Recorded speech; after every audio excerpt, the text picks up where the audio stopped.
문재인 대통령이 임기 중 마지막 유엔 총회 기조연설에서 그동안 두 차례 내놓았던 종전선언을 다시 한번 제안을 했습니다. 자, 이번에는 미국 또 중국까지 참여하는 4자 종전선언을 제안하면서 북한의 대화 재개를 촉구를 했습니다. 자, 관련 내용들 박원권 이화여대 북한학과 교수와 함께 짚어보겠습니다. 어서 오십시오. 네, 안녕하세요. 예. 저희 먼저 오늘 새벽에 있었던 문 대통령 유엔 총회 연설을 보고 이어가도록 하겠습니다. 한국은 한반도에서부터 항구적이고 완전한 평화가 확고히 뿌리내리도록 전력을 다할 것입니다. 한반도 평화의 시작은 언제나 대화와 협력입니다. 나는 남북 간, 북미 간 대화의 조속한 재개를 촉구합니다. 대화와 협력이 평화를 만들어낼 수 있다는 것이 한반도에서 증명되기를 기대합니다.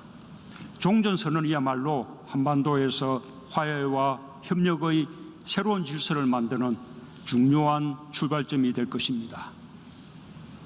나는 오늘 한반도 종전선언을 위해 국제사회가 힘을 모아주실 것을 다시 한번 촉구하며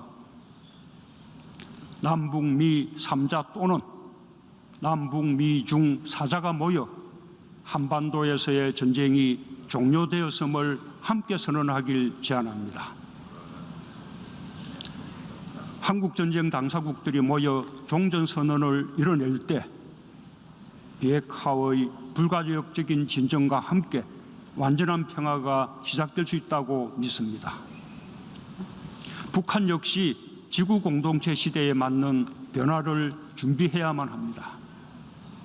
국제사회가 한국과 함께 북한에게 끊임없이 협력의 손길을 내밀어 주길 기대합니다. 네, 오늘 새벽에 썼던 한 15분 정도의 문 대통령 유엔 총회 기조 연설 중에서 한반도 종전선언 관련 부분을 저희가 보내드렸습니다. 그런데 이번이 일단 이거 하나 짚어볼까요? 5번째 대통령 매년 유엔 총회에 나가서 연설을 한 거잖아요. 5번 연속 한국 대통령으로서는 처음이라고 하는데 이 부분도 좀 의미가 있을 것 같은데요? 저는 꽤 큰 의미가 있다라고 생각을 합니다. 특히 우리가 지난 4년간 트럼프 대통령 때 워낙 큰 변화를 우리가 경험하지 않았습니까? 예. 미국이 트럼프 대통령이 이른바 미국 우선주의를 얘기를 해서 트럼프 대통령도 매년 뉴욕에서 이 연설을 했는데 가서 한 얘기가 사실상 유엔을 해체하라는 얘기를 했습니다. 그러니까 미국은 자국의 이익을 쫓아갈 테니까 다른 국가도 그렇게 해라. 근데 그런 면에서는 굉장히 심각한 다자체제에 대한 도전이 됐고 미국의 일방주의가 된 거죠. 근데 우리는 당연히 다자체제와 또 유엔과의 아주 깊은 그런 관련이 있기 때문에 대통령이 매해 가서 어쨌든 다자체제와 국제사회 우리가 이제 흔히 자유주의적 국제질서라고 얘기하는데요. 그것을 지켜오고 또 그런 메시지를 전달한 것은 매우 의미가 있었다라고 생각을 합니다. 예. 이번에 앞서 들으신 것처럼 종전선언에 대해서 언급을 했습니다. 종전선언 재작년에도 비슷한 언급을 했고 작년에도 종전선언 언급을 했습니다. 이번에도 올해도 이제 마지막 유엔 총회에 참여하는 만큼 큰 의미가 있다는 생각이 드는데 이번에는 남북미 중이 참여하는 종전선언을 제안했잖아요. 중국까지 포함시킨 데에는 또 어떤 의미가 있을까요? 3년 연속 문 대통령이 종전선언을 제안을 했는데요. 사실은 매년 조금씩 다른 내용을 품고 있습니다.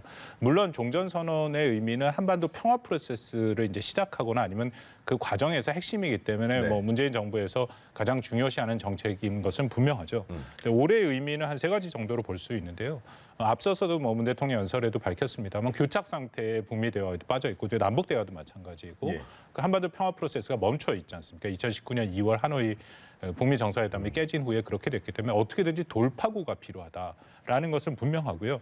그렇기 때문에 종전선언을 비핵화 이런 어떤 대화의 돌파구를 위한 그런 핵심, 입구에 두겠다라는 그런 의미로 얘기를 했다라고 판단이 되고 두 번째는 방금 말씀하신 것처럼 작년과의 차이는 구체화한 것이죠. 남북미, 남북미중 이제 대상을 분명히 했다. 근데 그만큼 또 실현을 위한 그 의지, 앞으로 그 진행하겠다라는 노력하겠다는 의지를 피력했다고 판단이 되고요. 세 번째는 이 종전선언이라는 것이 그냥 하는 것이 아니라 이 남북미가 됐든 남북미중이 됐든 정상이 다 모이는 하나의 이벤트입니다. 근데 그렇게 된다면은 이 중단된 트럼프 대통령 때는 트럼프 전 대통령과 김정은 위원장이 같이 만나는 이른바 탑다운 방식을 하지 않았습니까? 그러니까 그런 새로운 그 방식을 다시 한번 활용을 해서 한반도 비핵화를 위한 돌파를 해보겠다. 이제 그런 의미를 담고 있다고 생각이 됩니다. 예. 그러니까 그러면 종전 선언이라는 행위가 어떤 뭐 구속력이 있고 그런 건 아니지 않습니까?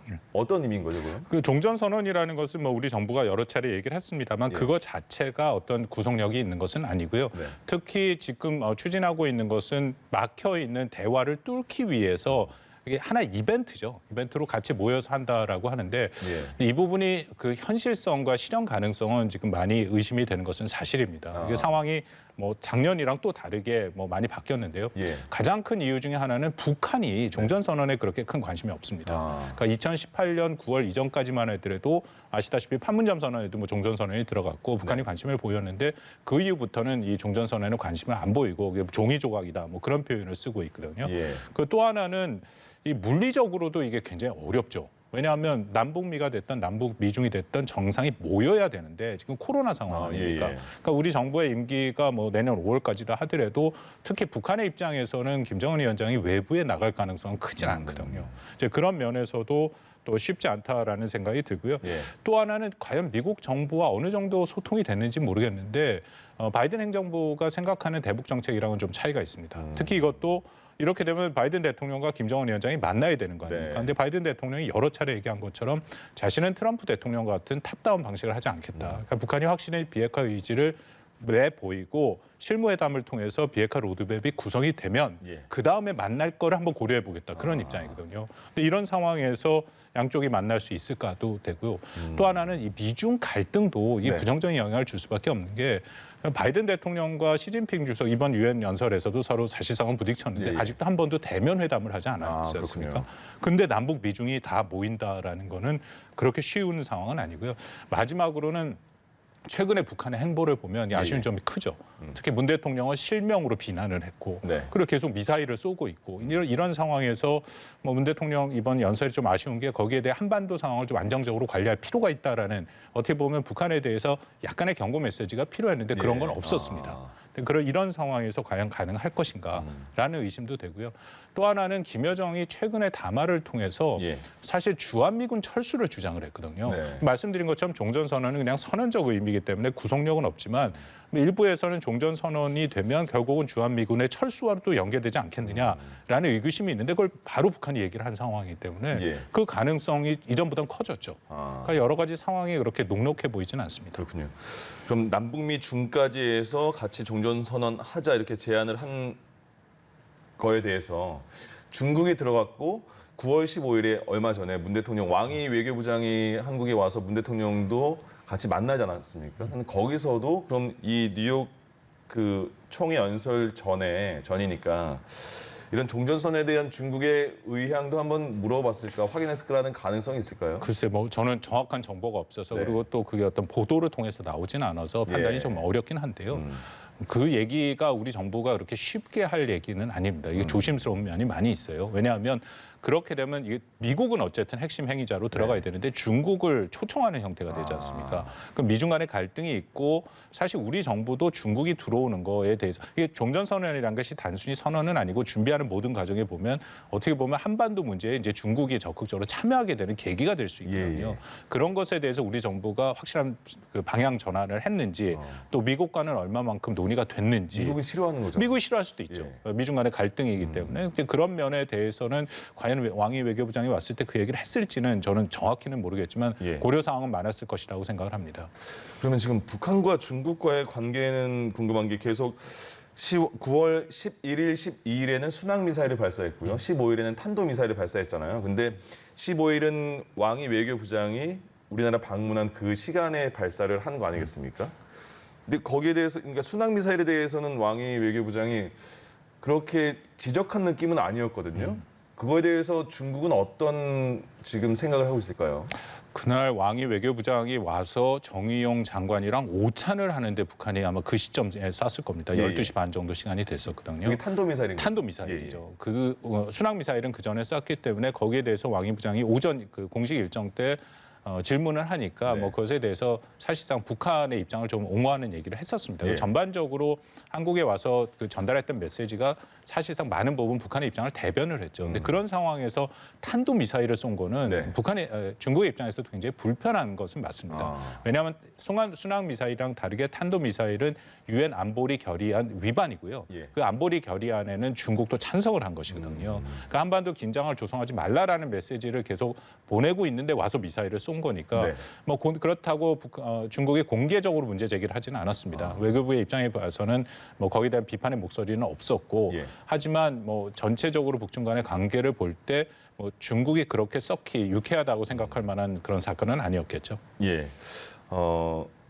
남북이 동시에 유엔에 가입한 지 30년이 올해가 됐다고 해요. 그래서 더 그 의미를 문재인 대통령도 언급을 한 상황인데, 근데 우리는 계속해서 북한에서 뭐 열린 마음으로 받아주고 싶어하는 그런 의지와 표현을 하잖아요. 근데 북한은 계속 이런 도발을 하고 있는 상황이고요.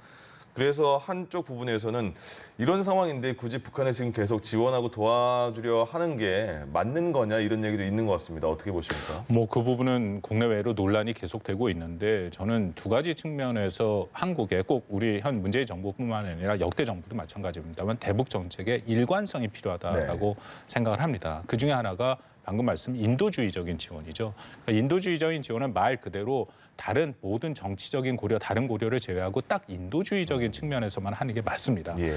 다행히 바이든 행정부는 그렇게 하겠다라는 입장을 계속 밝히고 있거든요. 네. 정치적인 고려를 배제하고 성김 대사가 지난번에 왔을 때 딱 이렇게 얘기를 했는데 정치적인 고려를 배제하고 최소한도의 투명성, 분배의 투명성이 필요한 거예요. 그것이 맞춰진다면 인도주의적인 지원을 하겠다. 근데 우리 정부 같은 경우에는 역대 정부에 보면은 두 가지. 하나는 인도주의적인 지원을 통해서 남북 관계를 뭔가 풀어가는 마중물로 쓰겠다. 그것도 사실 정치적인 목적이 있고요. 아니면 인도주의적인 지원을 통해서 중국, 북한을 상대로 뭔가 선물을 주겠다. 예. 라는 생각도 있습니다. 근데 그것도 문제가 있는 거고. 그러니까 둘 다가 부적절하다고 생각이 되는데요. 네. 또 하나 좀 안타까운 게 그렇다면 인권 정책도 마찬가지죠. 인권 정책도 유엔 인권 선언이 있고 그거는 보편적인 그 세계 질서의 세계의 그 원칙이지 않습니까? 그렇다면은 그것도 우리의 정부가 바뀌는 거에 상관없이 굉장히 일관된 정책을 해야 되는데 그것도 흔들리는 부분이 있어서 연속성상의 문제가 있는 것이죠. 조금 전에 성김 대북특별대표죠. 북한이 투명성이 있으면 지원하겠다 이렇게 말을 했는데 과연 그 투명성이라는 게 사실 뭔지 모르겠거든요. 그 인도적 지원할 때 그게 북한 주민들에게 골고루 잘 펴지는지를 우리가 확인하겠다는 그런 의도인지, 그리고 또 하나는 말씀하신 바이든 대통령도 인도적 지원은 북한에게 해주겠다는 그런 의지는 밝힌 것 같은데 그게 그럼 실행까지는 어떤 과정을 거치게 되는 거죠? 그 최소 한도의 투명성이라는 것은 그런 인도주의적인 지원이 국제사회에서 꽤 오랜 기간 해왔습니다. 특히 네. 유엔 기관 같은 경우에는 북한에도 들어가 있고요. 그렇기 예. 때문에 그것이 제대로 필요한 사람들한테 전달이 되나 일종의 모니터링을 하는 거고요. 예. 그 프로세스가 다 만들어진 것들이 있습니다. 그것이 이제 최소 한도의 그런 요구 사항이 되는 것이고요. 네. 그리고 뭐 바이든 대통령이 인도주의적인 지원에 대해서 관심을 갖고 있다라는 것은 분명합니다. 출범 초기부터 딱 북한과 미얀마까지도 얘기를 하면서 정치적인 상황이 굉장히 안 좋은데 그거랑 별개로 어쨌든 지원은 계속하겠다라는 그런 입장을 얘기는 하고 있거든요. 예. 바이든 대통령 이번 그 연설, 유엔 연설에도 북한 부분 얘기가 뭐 짧게는 들어갔습니다만 그중에 네. 이런 내용이 있죠. 북한 주민들의 삶을 향상시키겠다라는 얘기가 있는데 그것을 어떻게 읽느냐에 좀 다르겠습니다만 어쨌든 인도주의적인 지원 측면에서는 계속하겠다라는 의지로 볼 수 있거든요. 예. 그래서 근데 가장 핵심은 북한이 그거를 수긍을 하고 북한이 그것을 수용을 해야 그러니까요. 되는데 여전히 코로나 상황이 저는 가장 큰 상황이라고 생각합니다. 예. 국경을 막고 있고 또 미국이나 한국뿐만 아니라 국제사회에서 인도주의적인 지원에 대한 의사를 많이 밝혔는데 북한이 거의 수용을 지금 못하고 있는 상황으로 예. 알고 있습니다. 지금 그럼 현실적으로 인도주의적인 지원에 대해서 북한이 가장 필요한 거는 이번에 열병식에도 방역복 입은 분들 많이 나왔잖아요. 백신도 있을 수 있지 않을까요? 북한이 필요한 게 많이 있죠. 식량난 같은 경우에는 김정은 위원장이 직접 인정을 했고 또 네네. 홍수 피해, 가뭄 피해 계속 받기 때문에 올해 식량이 굉장히 부족할 것이라는 것은 뭐 FAO에서도 이미 얘기를 했고 예. 식량이 있고 또 늘 의약품 늘 부족합니다. 그리고 영유아식 부족한 것도 많고요. 그런 부분들은 상당 부분 지원을 받았는데 문제는 북한은 코로나19로 인해 작년 1월 24일부터 지금까지 1년 반 이상 사실상 국경을 계속 봉쇄해 놓고 네. 있거든요.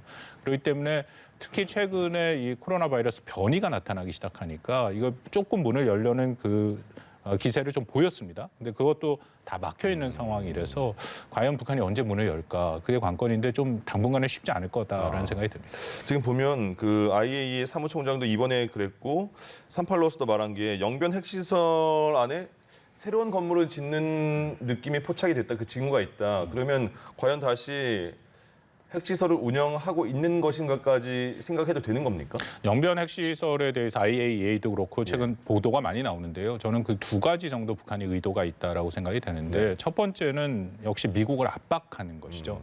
영변 핵시설이라는 것은 사실상 어떻게 보면 공개된 시설입니다. 한미 정보 당국뿐만 아니라 민간 위성을 통해서도 그걸 많이 보고 있거든요. 예전에 영변 핵시설이 딜의 그 대상 아니었어요? 네, 그렇습니다. 그렇기 때문에 영변에서 뭔가 움직임이 있다는 것은 즉각적으로 국제사회에 다 알려질 수밖에 없는 거고 이제 북한은 그 말씀하신 어떤 협상을 위해서 다시 한번 영변을 돌리고 있다. 그래서 이런 거죠. 시간은 북한 편의 쪽이다. 만약 협상을 북한이 원하는 방향으로 하지 않으면 자신들의 이 핵 보유 양은 더 늘어날 것이다라는 것을 보여준다라고 생각이 되고요. 또 하나는 실질적인 군사적 필요성도 있다라고 생각이 됩니다. 왜냐하면 영변 핵시설의 핵심 중에 하나는 플루토늄을 추출하는데 북한이 지난 1월 8차 당대회도 그렇고 최근에 미사일 발사 시험도 그렇고 만들고 있는 전술핵을 만들겠다라고 하거든요. 그런데 전술핵은 사실 플루토늄을 사용을 해야 소형화가 가능합니다. 그렇기 때문에 플루토늄이 더 필요해서 그런 필요성에 따라서 움직일 수도 있겠죠. 그럼 영변 핵시설 주변에서의 움직임은 그냥 봐라 이렇게 티를 내는 거군요. 뭐 그렇습니다. 거기에 어떤 위장이나 가림막이 있는 것도 아니고 그렇기 때문에 특히 뭐 거기에 고농축 우라늄 시설을 새로 뭐 만든다라는 그런 일부 보도도 있었는데 그거는 뭐 제가 보기에 거의 보여주기식이 맞다라고 생각이 됩니다. 그렇군요. 이제 문재인 정부 이제 6개월 정도 좀 안 남은 것 같은데 그럼 과연 우리나라가 한반도 평화 프로세스를 위해서는 어떤 그 자세를 취해야 되느냐. 근데 왜 그러냐면 미국과 중국이 지금 좋지가 않은 상황인데 그 중간에서 어떤 선택을 해야 될 상황이 올까요? 아니면 같이 어떻게 가야 됩니까? 이건 굉장히 어렵죠. 미중 간의 갈등도 있고 특히 북한이 거기에 대해서 반응을 하지 않는 부분도 있고 그래서 어쨌든 우리 입장에서 제일 중요한 것은 미중 간의 어떻게 보면 우리가 원칙을 갖고 대응을 하면서 더불어서 한반도 평화 프로세스를 돌려야 되는데 저는 북한이 좀 긴 호흡으로 가고 있다라고 생각이 됩니다. 그것은 내년까지도 코로나의 영향이다라고 생각이 되거든요. 왜냐하면 당장 뭐 북미 간의 협상을 재개를 해서 북한이 원하는 결과를 갖더라도 북한이 정상적인 경제 활동을 할 수는 없습니다. 코로나19 상황 때문에. 그렇다면 어차피 안 되는 거니까 좀 더 미국을 압박하면서 미국이 적대시 정책을 철회하도록 하고 그게 안 되더라도 협상을 재개했을 때 협상에 우위를 쓸 수 있도록 긴 호흡, 뭐 내년 상반기 아니면 내년 하반기까지도 생각하고 가고 있다라고 판단이 되거든요. 그렇기 때문에 이것은 우리 정부가 뭘 잘못해서가 아니라 북한이 그것을 응하지 않는다라는 거기 때문에 그런 면을 보고 우리도 조금 긴 호흡으로 나머지 기간 동안을 잘 정리하고 지금 말씀하신 결국 미중 간의 갈등이 아주 크게 이 한반도의 문제에 영향을 주지 않습니까?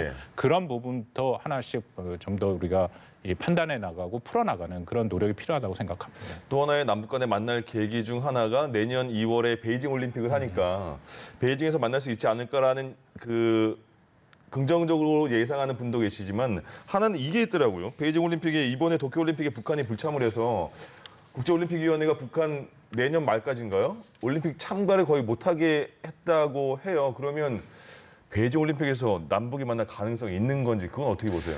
그 가능성이 많이 줄어들었죠. 왜냐하면 북한이 베이징 올림픽은 더군다나 중국에서 하는 거기 때문에 어떻게 보면은 중국이 계속 요청을 할 거고 그 중국의 입장에서는 일종의 이것을 평화 올림픽으로 만들고 싶기 때문에 그리고 흥행 차원에서도 북한이 와야지 성공을 하는데 이거는 물리적으로 가기 힘든 상황 아닙니까? 그래서 그럼에도 뭐 왕이 부장도 비슷한 얘기를 했고 계속 베이징 올림픽을 통해서 뭔가 이 한반도에 막혀 있는 문제를 풀겠다 하는데 이것도 복잡한 문제가 걸려 있는 게요.